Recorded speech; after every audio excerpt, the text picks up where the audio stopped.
Hey, good morning from beautiful downtown Blue Ridge, Georgia. We're at Blue Jeans Pizza. I'm your host, BKP. We're here every Friday morning from 8 to 10. We've got a great show in store for you today. A lot going on. Let me start out and give you the lineup of what we have this morning. We start out at 8:15 with Ask the Doc. Dr. William Whaley will be here, and we have our segment Ask the Doc.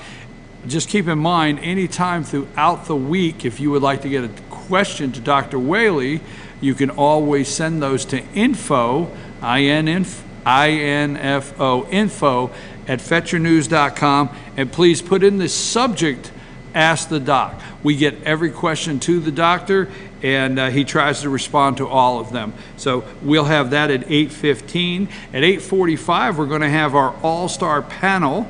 The all-star panel will be here, Rick and Bruce and myself. We're going to talk about a little bit of everything. Russia. Do you keep hearing that? The new tax plan, Paul Manafort indicted, much more.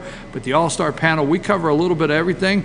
We have fun with it, and we cover a lot of news every week on the all-star panel. So you don't want to miss that. That's at 8:45. At 8:30, it's Fetch. Not 8:30.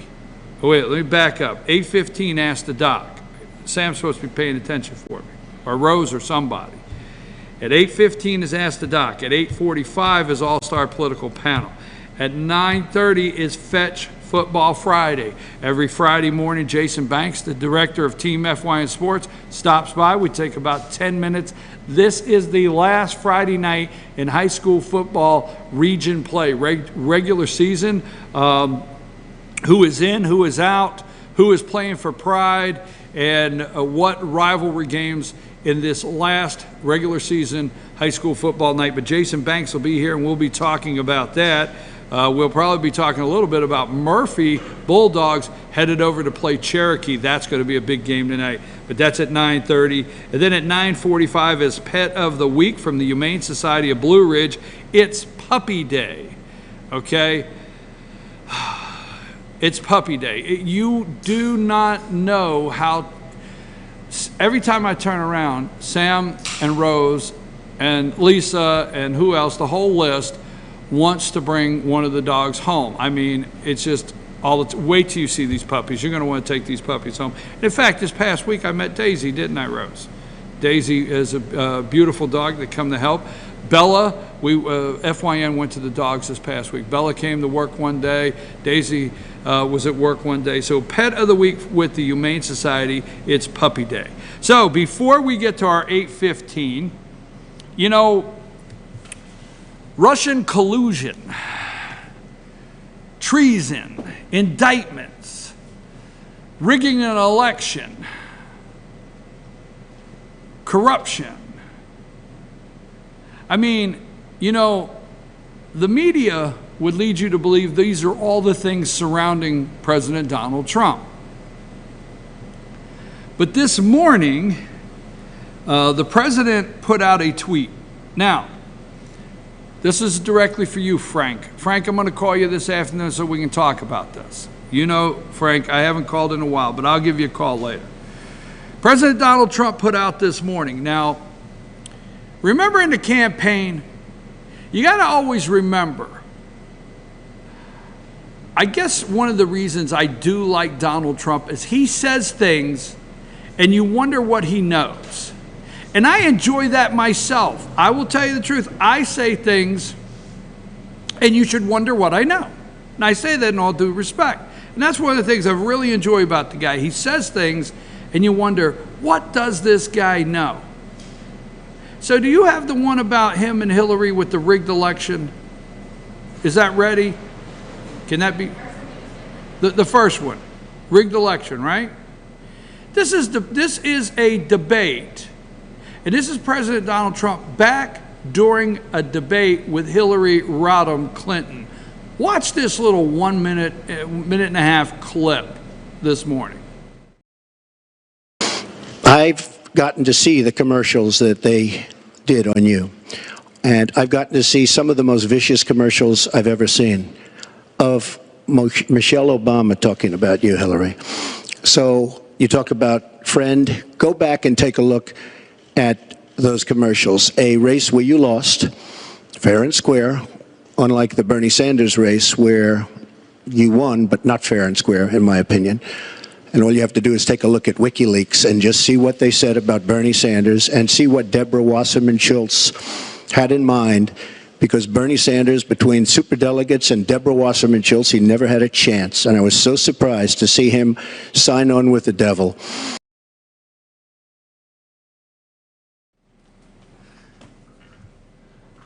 Mama said Hillary's the devil. That's what Mama said. Mama said Hillary's the devil. Mama said you can't play that foosball.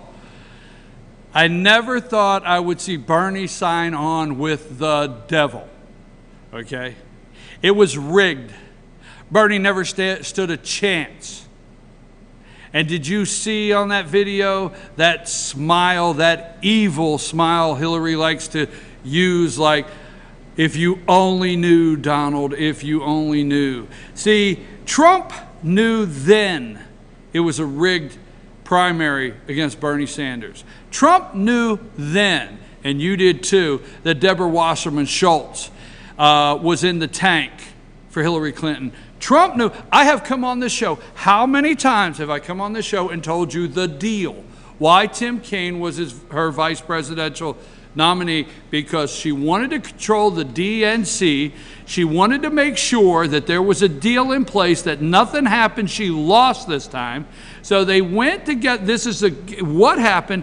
Deborah Wasserman Schultz and Hillary Rodham Clinton, they made her the head of the DNC. Who was head of DNC? Tim Kaine. Look it up. And here's the deal they made with Tim Kaine. See, maybe Tim Kaine would not have gone along with some things unless there was something in it for him. See, it was supposed to be a lock. Tim Kaine was supposed to be the next vice president of the United States. So he said, okay, I will trade the corruption that's about to take place, not that that's when it started, for Deborah Wasserman Schultz and Hillary Clinton in the DNC for a name on the ticket. And that's what happened. That's why Tim Kaine was picked. Not so he could bring in Virginia, not so he could appeal to moderates. So he would release control of the DNC to Deborah Wasserman Schultz, which through the corruption, Hillary Rodham Clinton and the DNC paid for a dossier, paid a foreign operative against the law, rigged an election, and they say Donald Trump. Now, here's the interesting thing. Did Trump say this? Yes. Have I said this? Yes. Will Rush Limbaugh say this at noon? Probably so. He has been saying it. But guess what? Donna Brazile has come out and said it. Who is Donna Brazile? Donna Brazile is the chair, was the chair of the DNC that Deborah Wasserman Schultz handed it over to when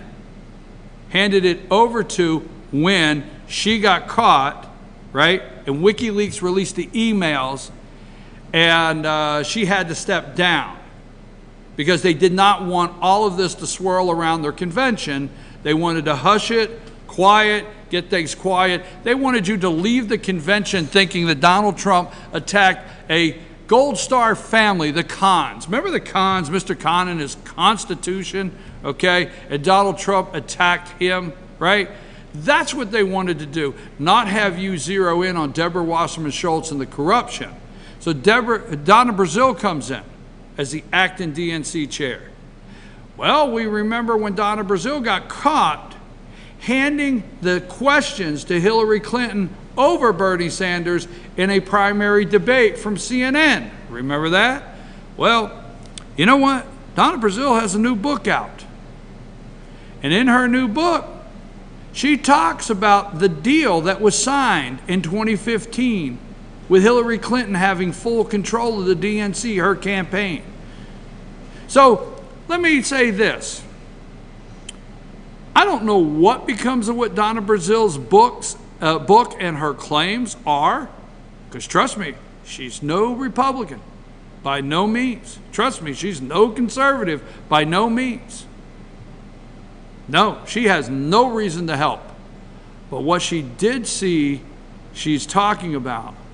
And when you have a dossier, let's put this together. Okay, you have a dossier that was funded through an attorney's office that the DNC funneled money into, Hillary Clinton's campaign funneled money into, that paid for the dossier. Guess what? We find out it was one and the same. We find out Hillary Clinton was calling the shots, her campaign, on what the DNC. A foreign operative was paid. Mr. Steele was paid. That's against the law. Rigging an election is against the law. Folks, if you continue to sit back and let them tell you that Paul Manafort has 14 counts and he's indicted, or 12 counts, because he was he worked in foreign business and did not follow the rules and file the paperwork, may be true, may be a bad guy, not Donald Trump. And let me tell you something, this Papadopoulos, it's not against the law to meet with the Russians. You see, you go back to Mitt Romney, and you go back to Barack Obama, and you go back to these candidates when they were candidates. And there was many times they went to foreign countries, or many times they met with foreign leaders to discuss what their foreign policy would be like, or to discuss what they would do as president. Oh, it's over and over. You can Google it all day long how many times Obama met with some foreign leader or met with a foreign delegation. Same thing with Mitt Romney, John McCain when they were candidates, over and over.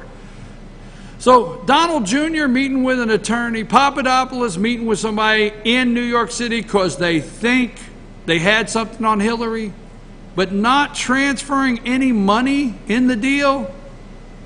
Quit falling for it, folks. Don't fall for it any longer. I'm telling you. Now, for you Trump supporters out there you've been upset, and I got to get to Ask the Doc, but you have been upset because you thought on January 20th, Trump was going to go in, the President of the United States, on January 21st, and tell Jeff Sessions, which he was not confirmed at that time, I want a special prosecutor to look into Hillary. Some of you have been upset that it's taking a whopping 10 months. Here's a woman that's been a crook all the way back since she was in Arkansas, 30-some years. A whopping 10 months is all this has taken. And here is the tweet from the President of the United States. So for those of you that remember the night on that same debate stage when he looked at her and said, I will appoint a special prosecutor to look into your email situation, let me read Donald Trump's tweet to the American people this morning. Everybody is asking why the Justice Department and FBI, I'm one of those everybody, and FBI isn't looking into all of the dishonesty going on with Crooked Hillary and the Dems' new Donna Brazile book, saying she paid and stole the Dems' primary. What about the deleted emails? Uranium, Podesta, the server, plus people are angry. At some point, the Justice Department and FBI must do what's right and proper. The American people deserve it. Folks, Donald Trump has just asked the FBI and the Justice Department to do something about this. He promised you, campaign promise made, campaign promise kept. It's in their hands. It's in their department. The President of the United States has asked for the Justice Department, because the American people deserve it, to look into this level of corruption, and the whole list goes on. Throw the Podesta in there. I'm your host, BKP. We're going to talk about that a little later. It's time for Ask the Doc with Dr. William Whaley. Take us to break.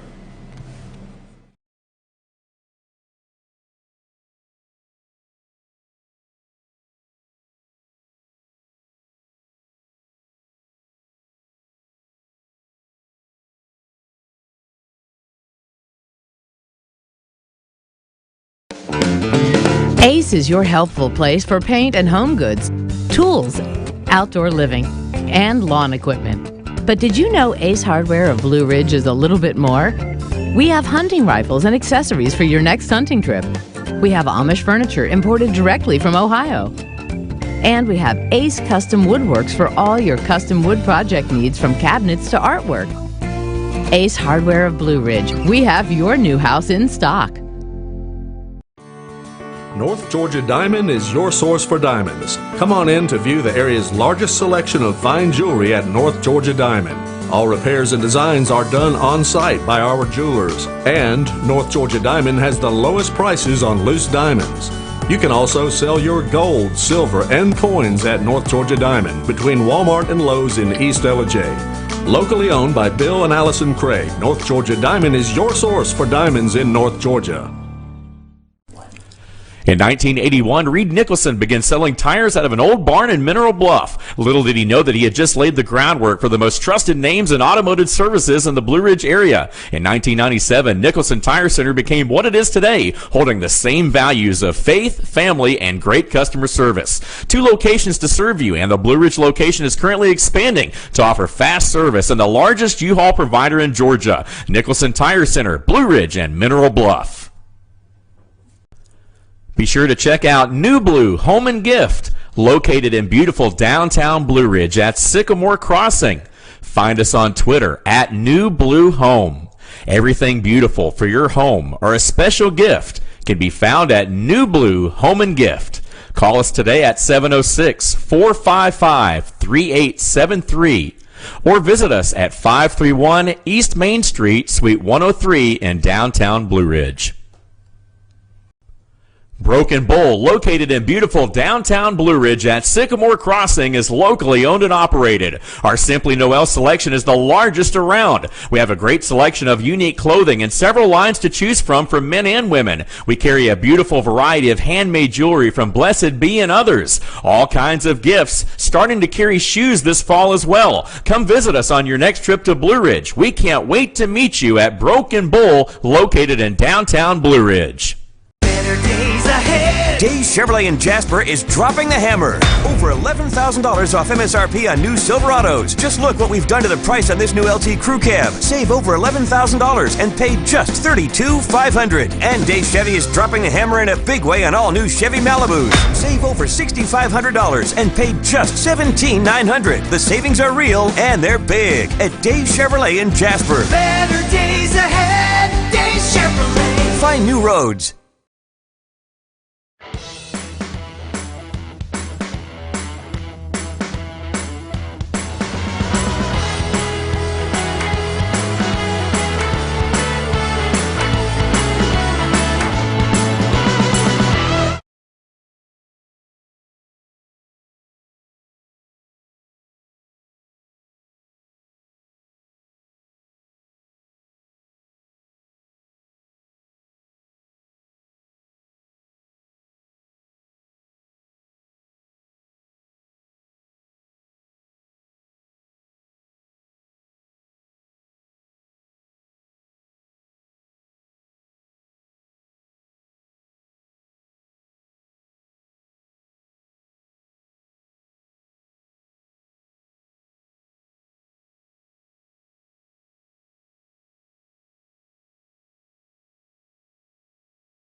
Hey, and we're back. I'm your host, BKP. Good morning from beautiful downtown Blue Ridge.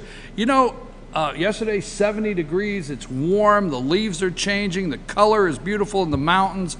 Great weekend for a drive. Come up and spend a weekend in Blue Ridge, Georgia. We're at Blue Jeans Pizza right here, and I'm with Dr.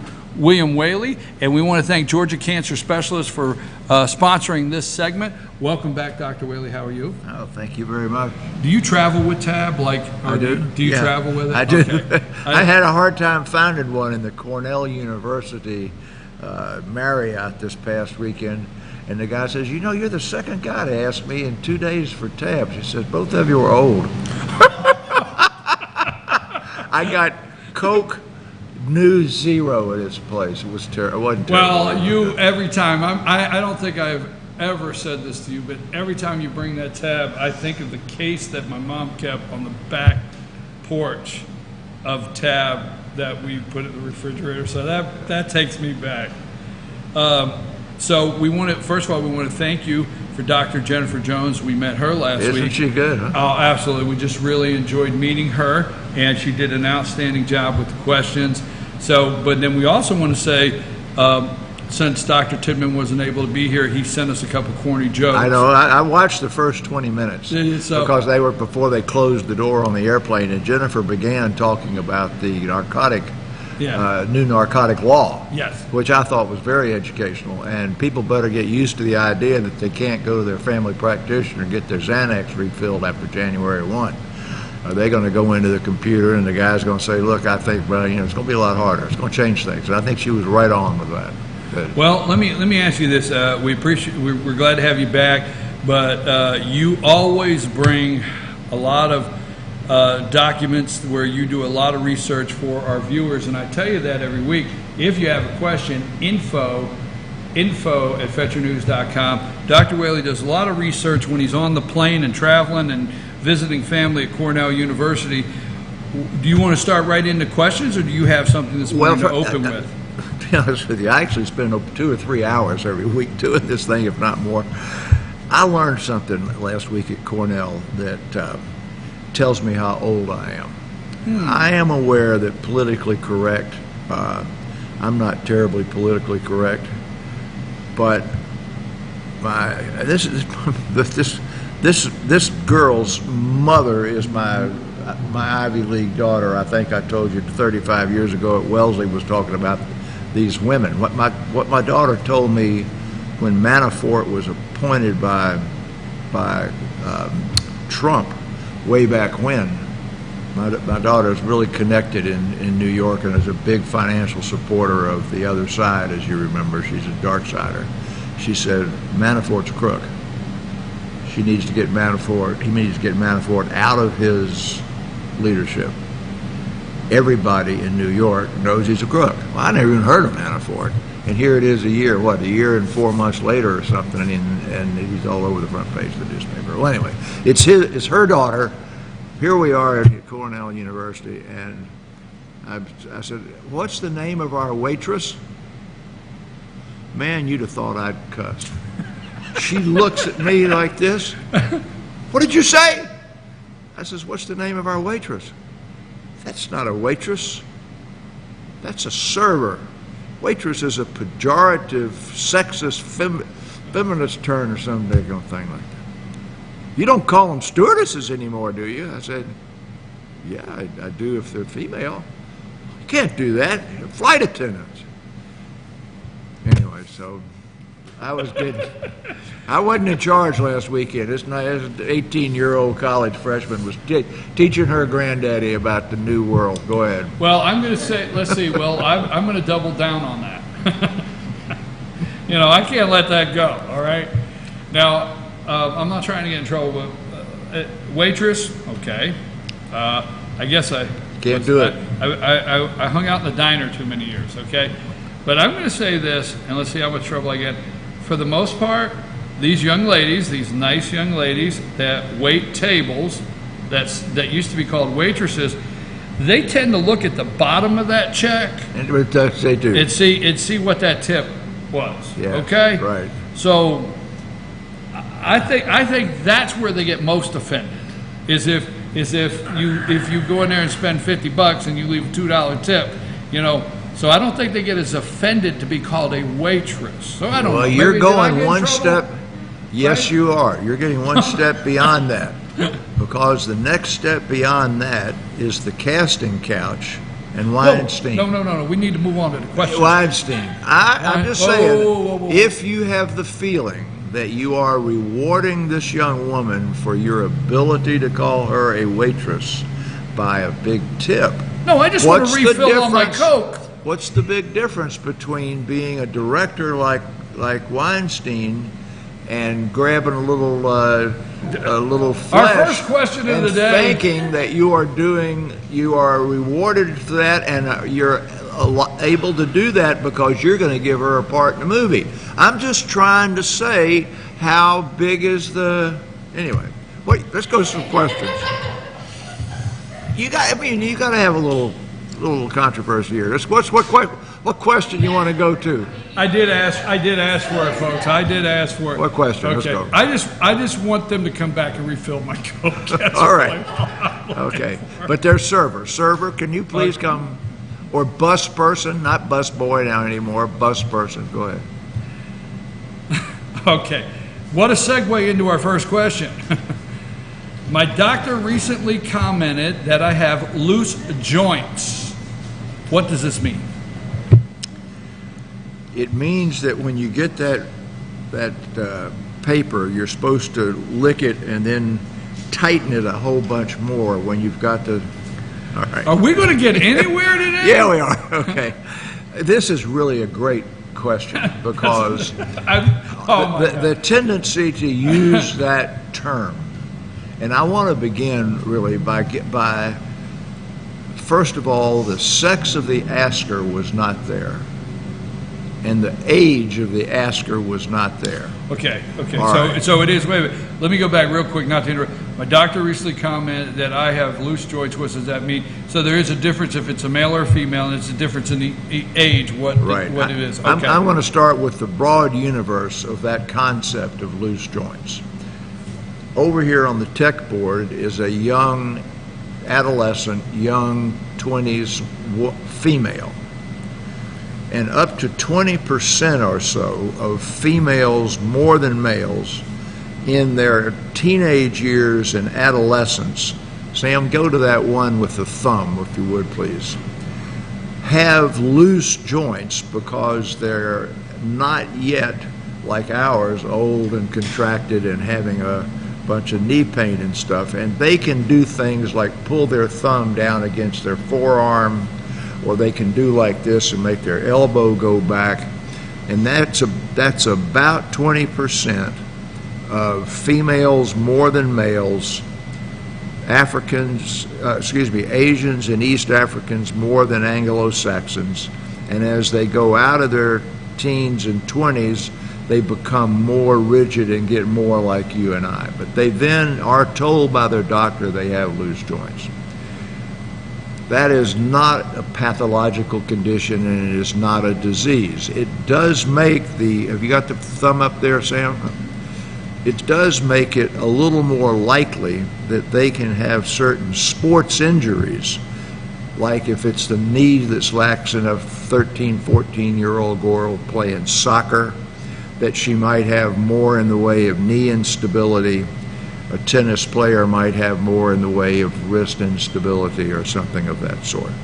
This degree of thumb mobility that you see here is pathological. That group of people is about 3% of the population, and that condition that is known as hypermodal joint syndrome, or Ehlers-Danlos syndrome, let's don't use a bunch of people's names, is a pathological condition that when it occurs in various degrees, it can be nothing more than that. Show the elbow picture, Sam, and then just go on and show the back picture. When it becomes more than that, and you're going to see elbows behind the back here and elbows that straighten out, this is a lifelong condition.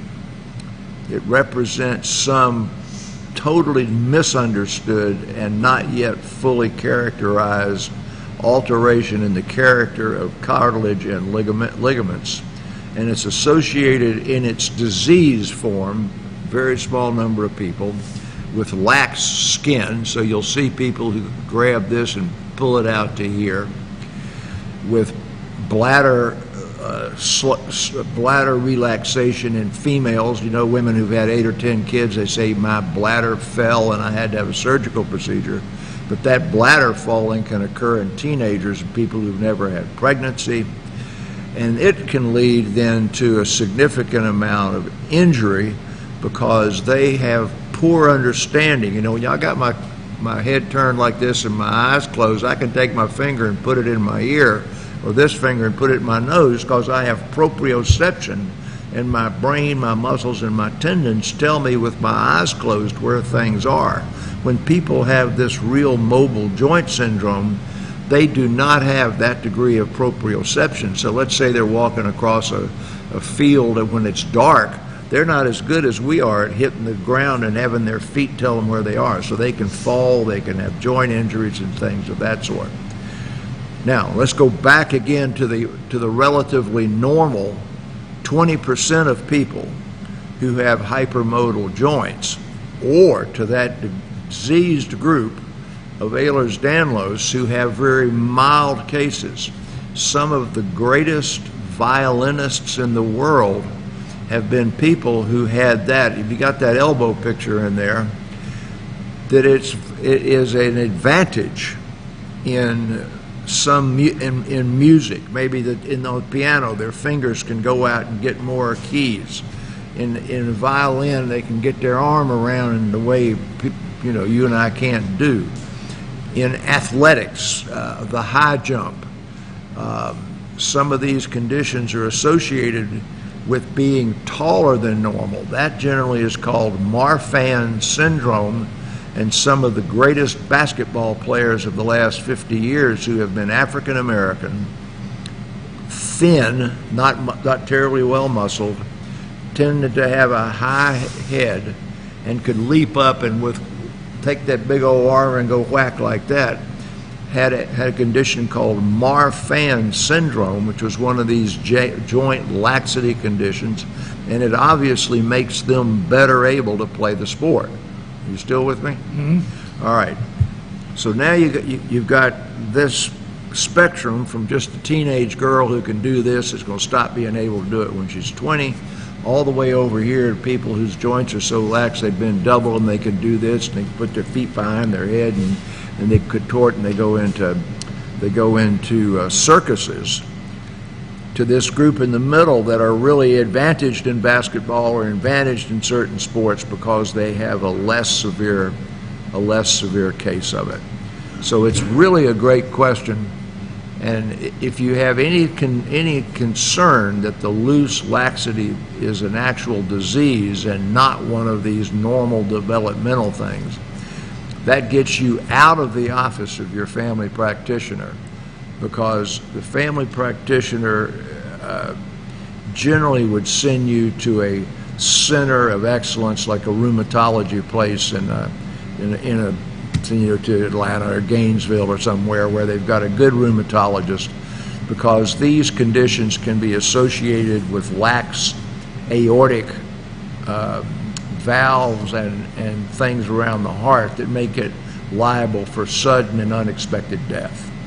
And those basketball players with Marfan syndrome all get echocardiograms to look at their heart valve and make sure that they're not liable to cardiac death. You may hear some great high school kid who's in 11th grade and they were going to take him to go to the NBA and they're going to play for the Celtics, but he flunked his physical based on his echocardiogram. He may well have flunked because of this Marfan's thing, and they'll never let him play at professional athletics. Is that enough? Well, Sam, is that enough? You learned more than you wanted to say? I don't want to. Did you show all of them? I don't want to say. You showed the back and the elbows behind and everything. I don't want to say that wasn't great information. I don't want to say I didn't understand it, but sadly enough, I understood the loose joint at the beginning with the rolling paper better. So maybe, did I say that out loud? You did, yeah. Okay, I shouldn't say it. I didn't say that. Erase that. That didn't happen. Okay, here's one. I'm having trouble sleeping lately. Does this increase my chances of getting sick? The chance of me getting sick because I'm not sleeping well, does that go up?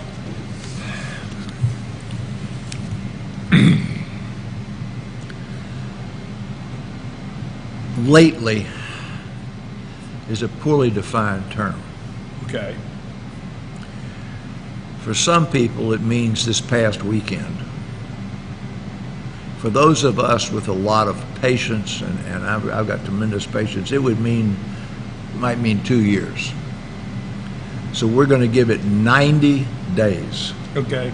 So that's what we're putting this window into the We answer, gotta, 90 days. First of all, we got to have a time frame. What's lately mean?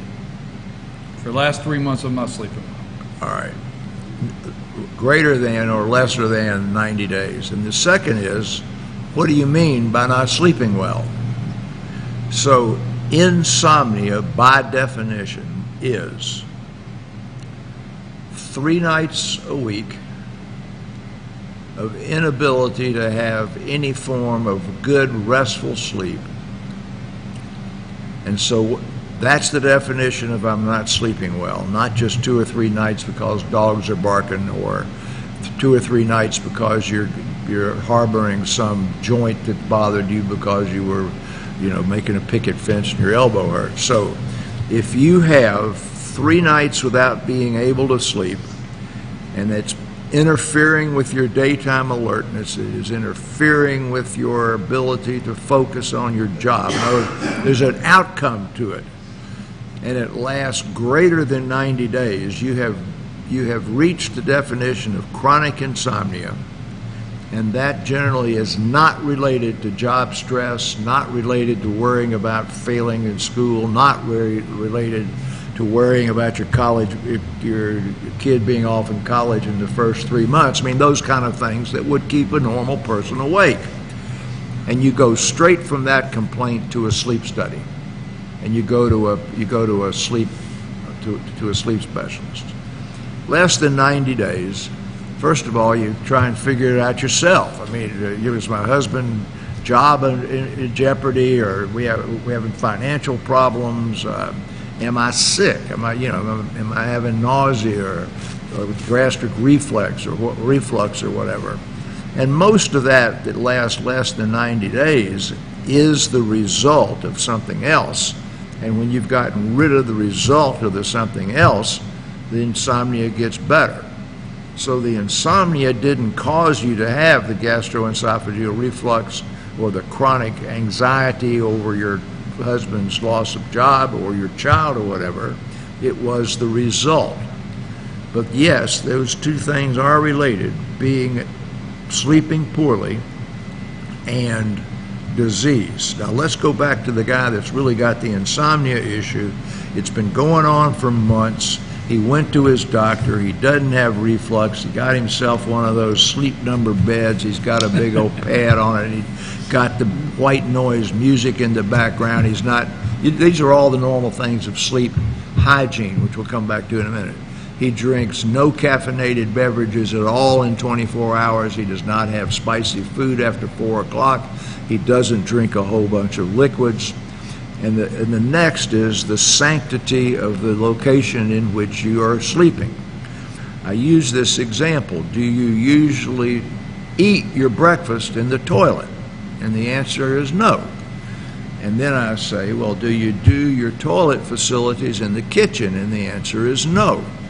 I says, well, what do you do in your bed? Well, I watch television for a couple hours, and I turn the light off, and I write letters, and I read books. So in that situation, your bed is not associated with the actual habit of sleep. So simply by taking the television out of the bedroom, taking writing materials and reading materials out of the bedroom, and devoting the bedroom to the activities of sleep or sex, and then getting in the habit of going in there for those 2 things, you may get rid of the sleep disturbance. You still with me? Yes, I am. Okay, I threw the sex in there just for you. All right, so once you have done the sleep... Moving right along. Once you have done the sleep hygiene things that your doctor told you to do, that's all that caffeine stuff, you've got the bedroom where it's nothing but a sleep place, and now you go in there and you're still having trouble sleeping. And most sleep problems, by the way, go away if you do all that sleep disturbance stuff. If it lasts more than 90 days, you go off to the sleep guy. But yes, that type of sleep disturbance can cause high blood pressure. It can be associated with peptic ulcer disease. It can be associated with psychiatric disorders and stress and depression. And I think that's more than you want to know about. I'm not sleeping too good. Can it make me sick? Okay, Dr. Whaley. Sam, was that enough? I'm just thinking on the third question, what will we get on this? Do you write letters or watch television in your bedroom, Sam? I do watch TV. Get the TV out of there. All right, let's move on. Let's just keep Sam putting pictures up right now, okay? not answering too many questions. We may have to invest in him a filter also. Okay, moving right along. Now, I like this question because, let's see, can someone have a panic attack while sleeping? Can you have a panic attack while sleeping? Are there any parents in the room? All right. The parents in the room, have any of your children, grandchildren, or any guest children in your home ever suffered from what you would call night terrors? Okay, we got a nod. All right, so I'm using that as an example. All right, I understand. Because Okay. most of our audience will know some child, some grandchild, or somebody's child who suffered what is called night terrors. This is a childhood disorder of having a terror spell in their sleep. You are told not to wake them up. You're told to pick them up and comfort them and make sure they don't bang their head on the edge of this thing and hurt themselves. That will generally last 10 to 20 minutes. It will resolve without the child awakening, and then the child goes back to sleep. We go forward now to adulthood. There are a lot of sleep disorders. There are 7 characteristics of sleep disorders. But one of the characteristic sleep disorders, and we've done this once before, we talked about periodic jerking motions when people were waking up or falling asleep. It was one of the questions. And those are disordered sleep movement disorders. Well, there are panic and dissociative events that can occur while you are asleep in the non-pediatric group that are terrifying.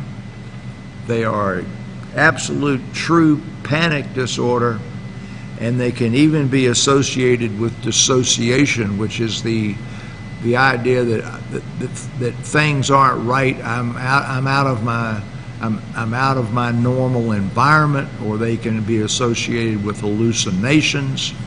They can be associated with visual or auditory hallucinations, and they can be quite frightening. And the answer to the question, therefore, is yes. I could go a lot farther with sleep disorders, but you don't. I thought about panic attacks when you're sleeping, and I just wondered, because I have actually been somewhere where somebody was asleep, and just all of a sudden they're like, "Whoa, what just happened?" And they had a panic attack. I've actually. Okay. Now I want to say something silly. Right. This is real, but it's not. It's silly. Right. It might sound silly. My dog runs in her sleep. Yes. Okay. Well, now you're getting back into the sleep disorders. I understand. Now, I'm serious. That might sound silly, but It's not silly at all. My dog all of a sudden will take off, and it's like I look. It's like she's chasing something, but she sounds Lying down doing Yes, this. yes. Okay. Well, actually, when we do it, we call it somnambulism or sleepwalking. And you'll remember that we all have had people we know that sleepwalk. So if you take the various sleep disorders and you have somnambulism or sleepwalking, and you associate that sleepwalking with a post-traumatic stress disorder patient who, whether it's a military post-traumatic stress disorder, a survivor of rape, or a bad motor vehicle accident or something, then you have created this environment where you've got somebody that's up, moving around, not aware of what's going on, upon whom there's the second sleep disorder or psychiatric disorder or whatever kind of disorder you want to put it, of post-traumatic stress. In that period after World War II, most, in terms of numbers, there are many, many, many, many women who I have known in my practice life who said that they either slept in a separate bed or a separate bedroom for various durations of time, from the time their husbands returned from the end of World War II, some for weeks or months, some for their entire marriage, because the husband wanted to protect me, the wife, from being hurt when he had his nighttime reactions. And those nighttime reactions could be a redo of a battle or something Right. in a foxhole where he'd get up and hit people. We didn't hear much more about it until after the Vietnam era. And after the Vietnam era, it depends on how many people actually get in combat and get shot at and get scared to death. but it became more prominent again. So that idea that you can have panic or you can have this type of reaction in your sleep, not terribly common, but it's very common enough for everybody to know something about it. And then you really get yourself a hazard if you get a sleepwalker, a somnambulist, who also has that type of panic thing, because what can he do? He can go out and punch somebody up, he can go outside and hurt himself, he can get in his automobile and do something stupid. So, pretty good question, actually. Well, Dr. Whaley, I appreciate you answering that extra question I had, because that's what I was thinking when I went there. But is there anything today before we close that you've done so much research here? You were on the plane. We found out last weekend was it Cornell University where you were at? Yes. So you learned a little bit there, and you shared that with us. Anything else before we close? Yeah, I think there's been a real watershed change in the last 6 days in the immunization advice about shingles. You saw Sunday mention of a new shingles vaccine called Shingrix. I've never discouraged the idea of getting a shingles shot when we've talked about health maintenance here, but I have said it does not prevent you from getting shingles so much as it reduces by 70% the chances that you will have a disabling post-shingles pain syndrome, and that's what the drug was made for. This new vaccine is much more effective. It is 90% effective in preventing shingles at all. The other one wasn't even touted as preventing shingles at all. This one's 90% effective. It was more. The other one was more for reducing the pain. Getting a case of shingles, yes, but a lesser case, and it would lead to less pain. Well, this is prevention. 90%. Interesting. And the other one wasn't near as effective for people who are over the age of 65 or 70, and that's most of the people who get shingles. So the CDC has the Recommendation Council from the CDC to the FDA, and the FDA hasn't ruled on it yet, is most likely to recommend that even though you had the old shingles shot, and if you had it last week or last year, get the new shingles shot. Secondly, it lowered the age from 60 to 50. You know, most of us around here are 50. Third, the cost is going to be less. Now, how many things that are a lot more effective are going to be less expensive? And it is now no longer a violation of doctor-patient relationship, because there was a big article on Zell Miller's removal from public office, took up a whole 2 pages of the Atlanta newspaper 2 weeks ago, and it mentioned that he had an attack of shingles that had left him with pain and paralysis in a leg that caused him to have multiple falls. Well, I'm his doctor, and you're Zell Miller's doctor. Well, now that he's up there not coming back, yeah, I have been for 35 years. So the point I'm making is that Zell Miller has been disabled from his occupation and what could have been years of more thinking and writing books, because he got the shingles. Now, there are several other prominent people in our community who are disabled because they got shingles in a motor nerve, not a sensory nerve, and it led to paralysis. And if this shot can prevent that, and it's going to be relatively cheap, I don't want all these conspiracy theorist people telling me they'll put mercury in it and it's the government trying to take over and cause autism and the Illuminati kicking over the government. All right. In other words, my wife. See, I tried to stop you. You cannot say I didn't try to stop you before you... Oh, and one more thing. Oh. This is my last Friday before the election. No. And I'm now going to speak and say that my wife's name is not on the ballot. It's been blacked out.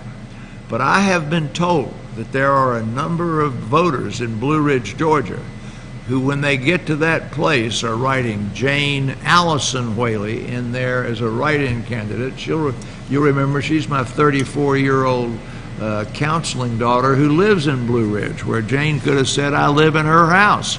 So if you want to show a little support, just write Jane Allison Whaley as a write-in at that spot, and people will know you support the new regime. I thought we were not going political, but you changed it all up, didn't you? I know, So- yes, I did. Okay. But that is okay. You do whatever you want. You drink that tab, and I'm glad you were able to find a tab at Cornell University last weekend. I'm your host, BKP. Thank you, Georgia Cancer Specialist, for this segment of Ask the Doc every week. You can always find this on FetchYourNews.com. We clip this segment out. We have it on our YouTube channel, Fetch Your News, FYN TV channel on YouTube, also Fetch Your News, and you can share this with your friends. It's great information from the Georgia Cancer Specialist. Thank you. When we get back, running just a little behind, it's time for the All-Star panel. We have Fetch Football Friday and the Pet of the Week, so we got a lot left here at Blue Jeans Pizza in Blue Ridge. Take us to break, Sam.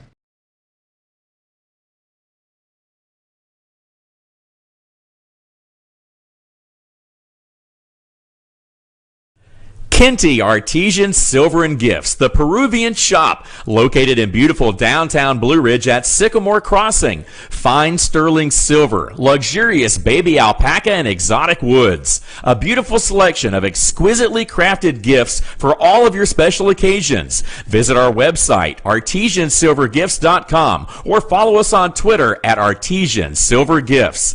Kenty Artesian Silver and Gifts, the Peruvian shop in downtown Blue Ridge.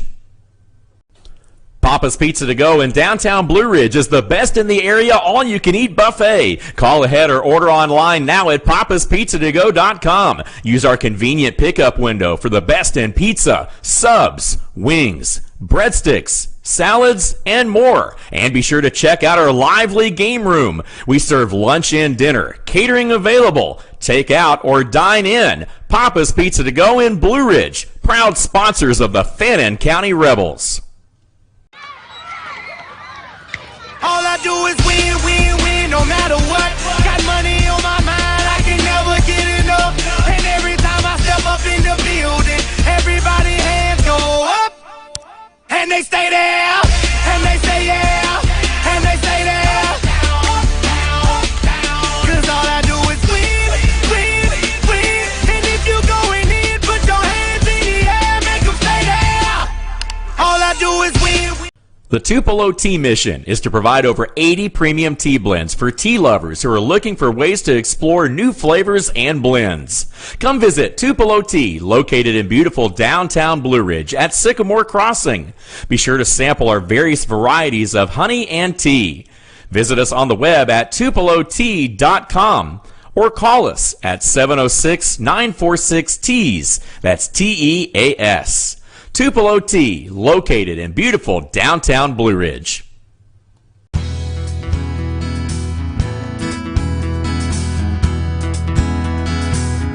Hello, my name is Chad Watkins. I'm the manager at Larry's Body Shop. We are a family-owned and operated business and have been serving the North Georgia area since 1978. We are located at 1216 Progress Road in LJ, Georgia. Our shop specializes in collision repair, and we work with all major insurance companies.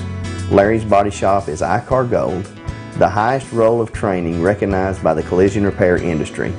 It is estimated that only 10% of collision shops meet these standards. Our shop consists of state-of-the-art equipment such as laser measurement system, down-drive spray booth, spot and MIG welding equipment. All of our paints are mixed on site so that we can guarantee your paint to match every time. I know that having an accident can be a stressful event. We take pride in making sure our customers are satisfied with the repair of their vehicles. Our waiting area is clean and comfortable with free Wi-Fi and refreshing beverages. So if you're in an accident, stop by and see us at Larry's Body Shop. Hey Rebel fans, come visit the Dairy Queen Grill and Chill of Blue Ridge, Fannin County High School's Meet, Eat, and Treat headquarters. Highway 5 in Blue Ridge. Proud sponsors of the Fannin County Rebels.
2, 1.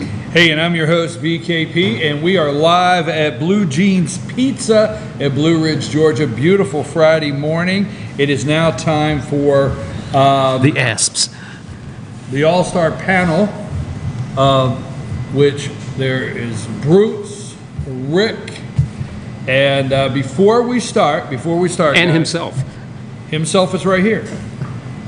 Okay, before we start this morning, now we're going to play this video. It's only a minute long, and when we come back, we're going to get together and talk about it.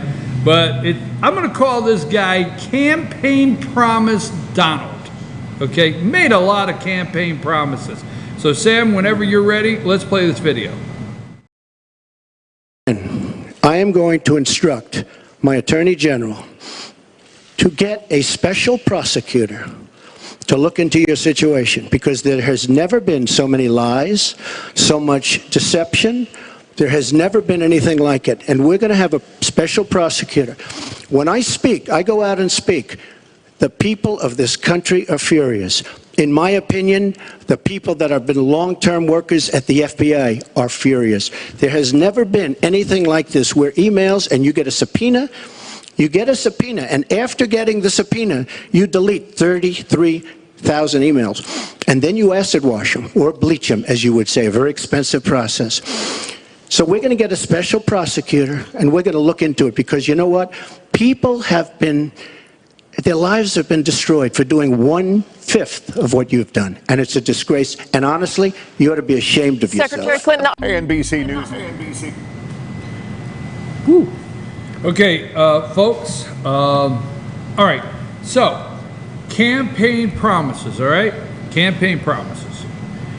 The President of the United States, guys, made a campaign promise. He said that he was going to ask for a special prosecutor. Yes. Now, I'm going to put it like this. We like to joke around, have a lot of fun, but we know Hillary Clinton's been a crook. She wrote her thesis on Saul Alinsky? Saul Alinsky, right? Yes. Rules for Radicals. Rules for Radicals.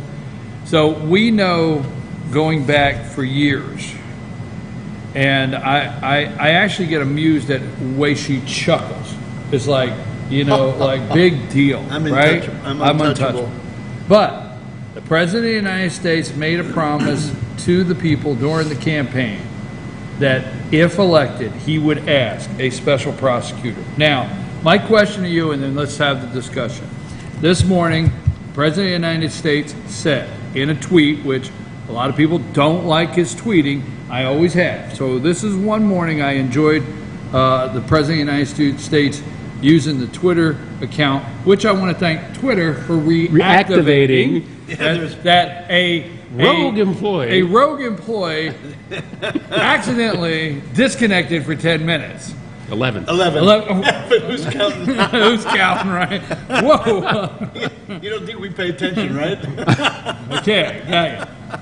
This is the tweet this morning from President of the United States. Everybody is asking why the Justice Department and FBI isn't looking into all of the dishonesty going on with Crooked Hillary and the Dems. New Donna Brazile book says she paid and stole the Dem primary. What about deleted emails, uranium, Podesta, the server, plus. People are angry. At this point, stay with the sentence. At this point, the Justice Department and FBI must do what's proper. The American public deserves it. Did Donald Trump keep a campaign promise this morning there?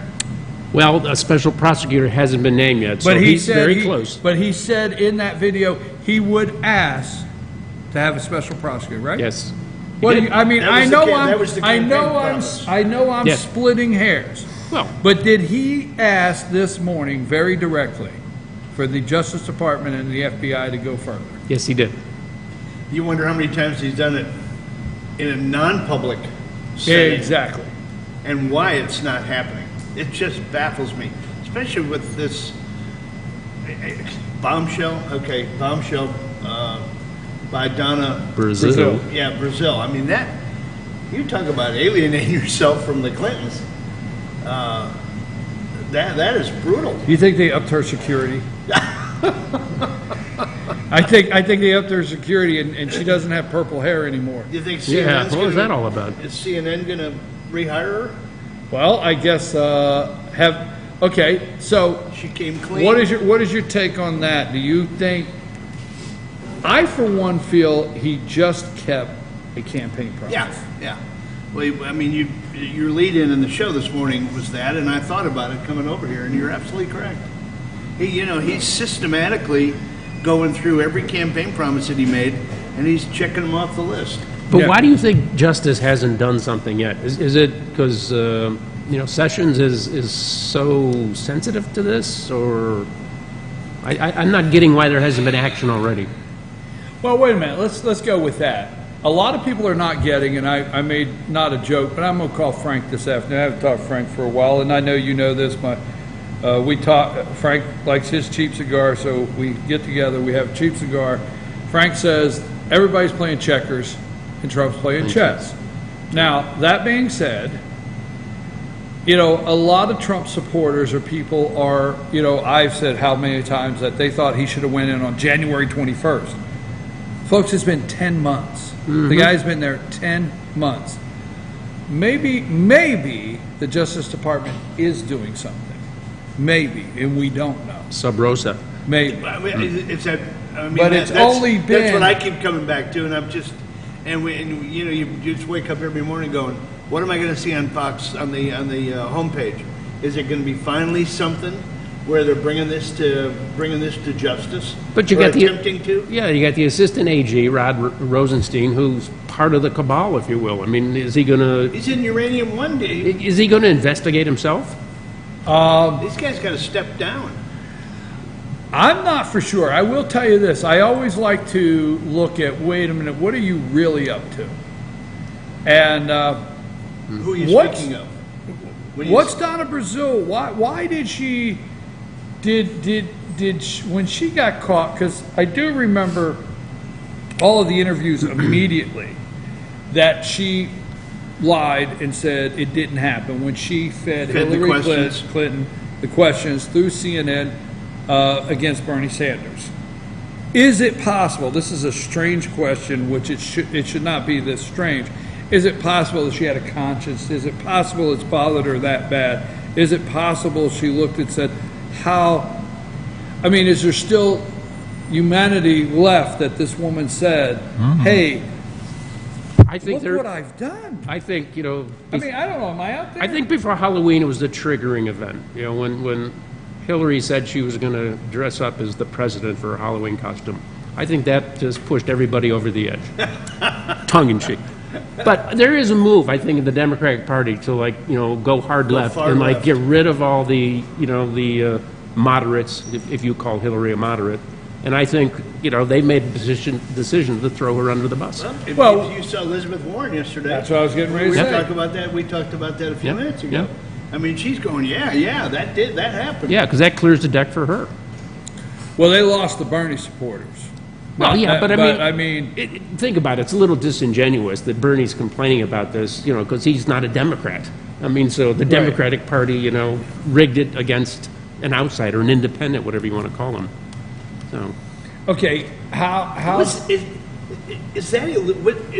what she did, Hillary, illegal? Yes, it is. Absolutely. Okay, so which part of it was illegal? Was the wait a minute? Wait a minute. You said what Hillary did. That was. Whoa! We can't gloss over that. What Hillary did, was that illegal? Where you want to go back to? Arkansas. A 2-hour show. Yeah. You want to go back to Arkansas? You want to go back to the Rose Law Firm? You want to go back to Whitewater? Which part? Whitewater. The billing records. The White House travel. The $100,000 side of beef. Which one you want? Seth Rich. Yeah. Ooh. Vince Foster. I was going there. I went Vince Foster. No, let me tell you something. Let me just go way out there. I lead the league on going out on a limb. Anyhow, it's a big room. The DNC. Do you think this is all coincidence? All right. Now we're maybe today we get the bank records from Fusion GPS. Maybe today. I do know they're asking the judge for the bank records. Okay. So maybe we get the bank records. Their nerves are shot. They don't want to know.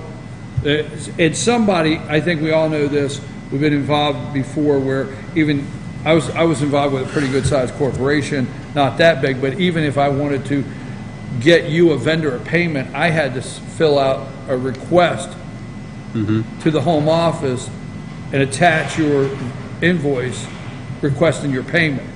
You're with me, right? So we all know, in common sense out there in the country, we know somebody authorized this law firm, there's billing records, to say pay Steele, a foreign operative, right? We know, but it's there somewhere. Yeah. Do we agree? Yep. We find out that the dossier did get paid. Now, it was just a week ago that we thought the dossier got paid by the DNC and the Clinton campaign. Now, Right. Donna Brazil's book says it's one and the same. They funded the opposition research. Donna Brazil says that the Clinton campaign had full control over the DNC funding and what got paid. Right? Yeah, they Yeah, had. because they put them on an allowance. Right. Yeah. And everything that went out, including press releases, had to be cleared. Had to be cleared had to be by the cleared. Clinton campaign. Yep. So this dossier, basically, it doesn't matter if one check came in that said DNC and one check came in that said Clinton campaign or whatever. Basically, Clinton paid for all of it, Yep. right? Right. A foreign operative you cannot pay a foreign operative in an election. You can't do that. A campaign cannot pay a foreign operative. So when you say, is it against the law? I don't see with Trump's tweet that they can get around not doing something. Well, is that why Mueller's naming the Podesta group in that special counsel? You know, the Podesta group is supposedly Company B, right? There's Company A, which looks like it's going to be the Tony is supposedly firm that the B. started Gates, Right. That Yeah. was started by. Tony is supposedly the B. Yeah. Right. Right. And the other thing that's in the background that's still waiting up is the informant, you know, who is going to speak before the oversight committees. That's concerning Uranium One. Yes. Right. But I think Yeah. that's going to open up a whole bunch of doors, shed some light. Are you talking about Paige Carter? Talking about the unnamed informant. There's an unnamed- the mole. Yeah, the one Victoria Tensing has as Right. as a client. Yeah, sorry. That's going to be very interesting, I think. So we may get the bank records. We may actually see as early as today who wrote these checks, who authorized these checks, what the records look like with Fusion GPS, a foreign operative, Hillary, Donna Brazil. Do you think the president, do you think there's any way of getting out of a special prosecutor to look at Hillary? You Is think there that any way just- to avoid not doing it? Yeah. No. Okay, it's coming. It's coming? Yep. Either that or Sessions is going. One of the two. Well, Well, even if session goes, I mean, it still should happen. That's what I mean, yeah, yeah. but whether I study what Trump says. Now, all jokes aside, we horse around, we have a lot of fun.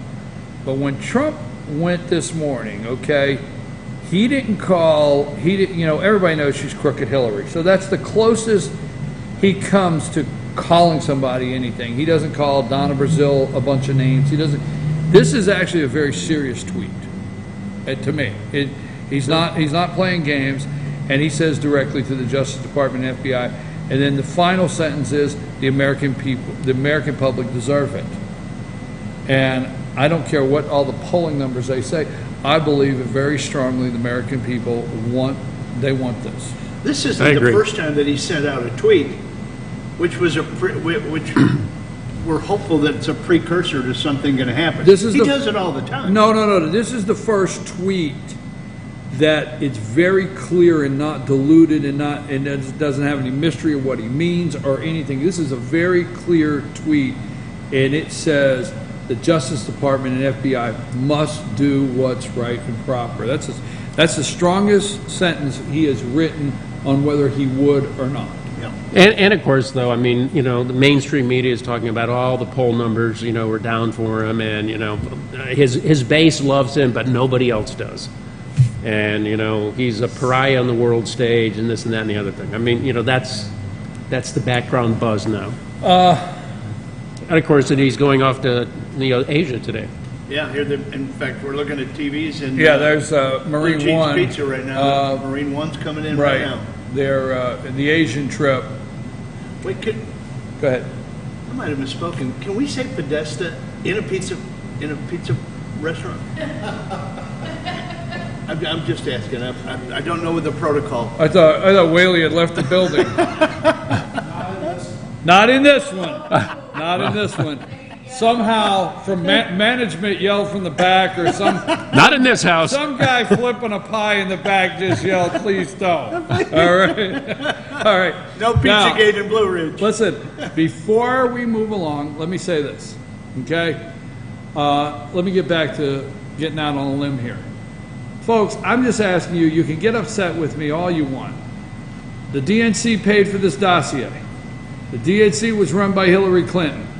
WikiLeaks dumped these emails. When they dumped these emails, it was found that Donna Brazil and Deborah Wasserman Schultz and all these things happened. We find out today they were true. You and I have known they were true from day one, but we find out that this is becoming true. All I'm going to say... Substantiated. Substantiated. I just didn't want to try to risk that word right now. So we all found out we've substantiated the evidence. I'm going to say to you, whether you like it or not, Seth Rich is dead. Don't forget it. It may upset you. DNC, worked in the IT, walked home, well-lit area in D.C., no wallet missing, nothing missing, maybe the disc, maybe in it, I don't know. He's dead. Just don't get upset with me, all right? I just want shot in the back. Shot in the back, too. Yeah, shot in the back, dead. And the investigation called off under the rug. Investigation called off. D.C. police. The family ended their relationship with former homicide detective Rod Wheeler. He said on our show he would love to release. Several times. He has been on our show. He said he would love to release his report, but the family wouldn't let him. And he is former homicide detective Rod Wheeler told me personally that he would love to release the report, and the family won't let him. Probably ought to check the bank records of that family. Exactly. So, anyhow, that being said, let's move over to not Podesta, not Tony Podesta as Company B, Paul Manafort and the indictments. What say you? Trumped up charges. I mean, they're just looking for something to squeeze, and see what they can get. You think they're trumped up charges? Yeah. I think Manafort, he's got a little grease ball about him. I think he might have, I think he might have. Can you say that in a pizza restaurant? What's with all the pizza restaurant references? Hey, we're trying to give him a little prop. He might have been fast and loose with some of the financial transactions. Yeah, I mean, 2010, 2011, 2012, it was before the campaign. Did you see how much money he was spending on clothes? Man. And cars. Okay. Yeah. Unfortunately, Range Rovers. I mean, big mistake there. Right? So I would say awaiting president's trip departure for Asia. He's leaving for Asia. Anyhow, Manafort. Do you think trumped up charges? Well, like Bruce said, that's. Rush said it brilliantly the other day. That's the MO of a special prosecutor. He gets a small guy, so to speak, right, like Papadopoulos, and they squeeze him. And what they want to do is squeeze him like toothpaste and see where the toothpaste goes. They want to follow. Or if there's anything in the tube. Yeah, that's the question. Is there anything in the tube? Well, I think the indictments. I think first of all, brilliant analogy, by the way. I think first of all, we've spent millions because we have no regard whatsoever for the American people's money. So we've spent millions and millions of dollars on this so far. This guy was allowed to bring in a full team of attorneys. What I can't stand is people don't know they get office space. I mean, they get office space, a team of attorneys, a budget. Well, Mueller's going to have to come in front of the House and Senate, right, and tell them what he spent. And there's a lot of folks that say, cut that off. This is going nowhere. Well, Spent way too Yeah, much but I don't know money. if it goes down like that. I mean, that like, he basically has, Well, they can defund it. an open checkbook, if you will. what did Scooter Libby get in trouble for? Oh, I can't remember. Lying to the FBI. That's Oh, it. yeah. That's it. Papadopoulos. Yeah, lying to the FBI. Valerie Plame thing, right? Right, yeah. He outed Valerie Plame, said she worked in cubicle C, row 3 of the CIA, and he outed an operative to hear them tell her, right? Yeah, yeah. So Valerie Plame. So, Which everybody knew anyway. Right, but what we know is we know that, lied to the FBI. Mm-hmm. So we know the special prosecutor has to come away with something, right? That's number one. Well, he's got that with Papadopoulos. One Got count that. of lying.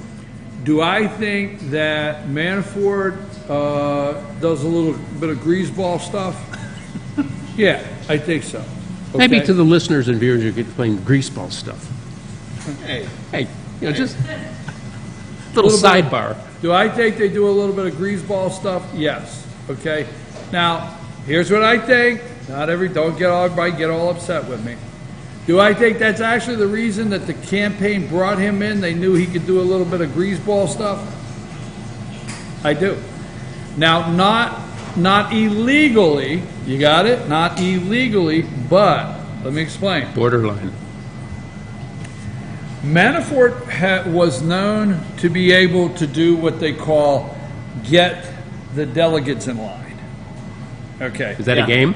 Right. Get the Okay. delegates in line. Yes, all right. Yeah. So remember? that's what he was hired for. All right, that's it. Now, about the time Paul Manafort was hired, okay, about the time Paul Manafort was hired, was the big talk on all these networks of how the delegates would not support Trump even though he won. You remember all the stuff, the noise, you know, that this state's supposed to be committed delegates. We don't. So Trump in the campaign said, get us somebody. Who else? Do your own Google search out there. I could be wrong, but it's not likely. Well, anyhow, who With half did my brain, who so I did do. Manafort work for to get delegates in line before? Ronald Reagan. Okay? Paul Manafort, right? Yep. Paul Manafort worked for Ronald Reagan to get delegates in line. Okay? He never worked for the Bushies? I don't know. Let's not go. Just stay focused, please. Okay? So Paul Manafort worked for Reagan. His job was always to get the delegates in line. So he came in right around those last primaries where Donald Trump was going over the top with Gotta work delegates. the room, Right? gotta work the room. And then he went to the convention, did a couple little greaseball things, you know, that's the way Manafort did. That's why he was hired.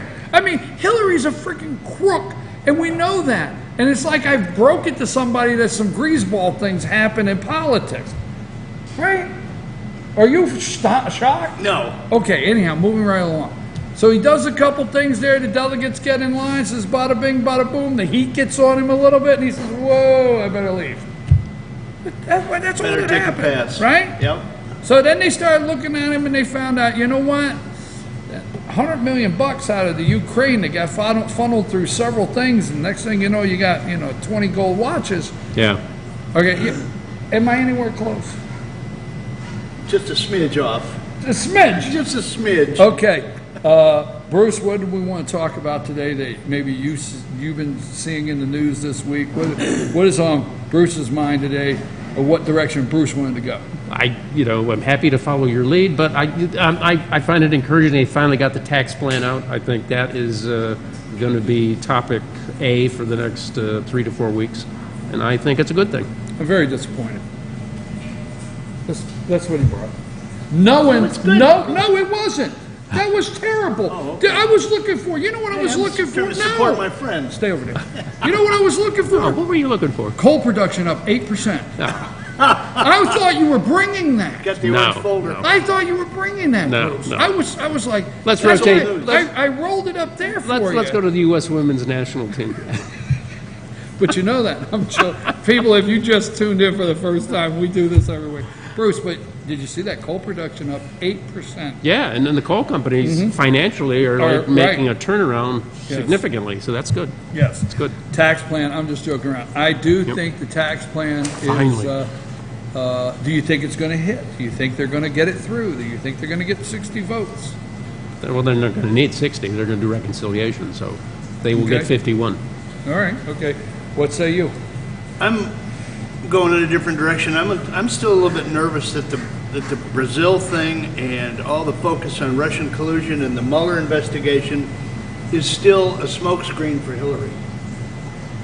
Now, with Brazil coming out yesterday with the excerpts from her book, I'm a little less inclined to go that way. But I always thought that Mueller investigation was nothing more than a smokescreen to divert the attention from the actual crimes that were committed, like Uranium One et al.